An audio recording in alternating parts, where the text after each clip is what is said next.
नालंदा में पासवान मांझी की बस्तियों पर चला बुलडोजर। कपकपाती ठंड में बेघर हुए दलित बच्चे और महिलाएं।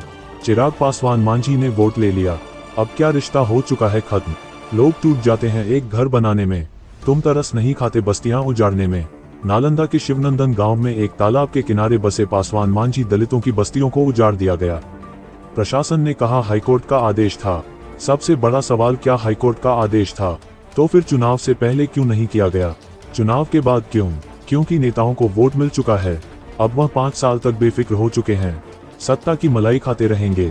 एक और सबसे बड़ा सवाल यही कि क्या प्रशासन या फिर दलितों के नाम पर अपनी किस्मत चमकाने वाले विधायक मंत्री बनाने वाले राजनेताओं की संवेदनाएं खत्म हो चुकी हैं। ठंड के दिनों में सरकार सैकड़ों करोड़ रुपए खर्च करती है रेन बसेरा बनाने में, ताकि किसी भी गरीब की ठंड से मौत ना होने पाए। इसी रेन बसेरा के उद्घाटन करते हुए नेता अपना चेहरा चमकाते हैं, लेकिन दूसरी तरफ कड़कड़ाती ठंड अपने मुहाने पर खड़ा है और प्रशासन ने दलितों की बस्तियों को उजाड़ने में बिल्कुल तरस नहीं दिखाई। बेशर्मी से कैमरे के सामने आकर कह रहे हैं जिनके घर तोड़े गए उनको जमीन का पर्चा दे दिया गया, मानो जमीन का पर्चा नहीं वह करोड़ों का चेक हो। ग्रामीणों का दावा है हमारे साथ धोखा हुआ। प्रशासन ने कहा था जब तक आपको मकान बनाकर नहीं दिया जाएगा तब तक नहीं उजाड़ा जाएगा। अब हम इस ठंड में छोटे बच्चे महिलाओं को लेकर कहां जाएं? इनमें अधिकतर जनसंख्या पासवानों की है, उनके नेता चिराग पासवान हैं। इन्हीं 5% वोट बैंक का डर दिखाकर चिराग पासवान ने अपने मनमाफिक सीटें ली। 19 विधायक जीतकर आ गए, 2 मंत्रालय भी मिल गया। आखिर अब चिराग पासवान अपनी सरकार पर सवाल कैसे उठा सकते हैं? वह सवाल तो तब पूछते हैं जब मंत्रालय या सीटों को लेकर गठबंधन पर दबाव बनाना हो। अब तो वह अपने गठबंधन में खुश हैं।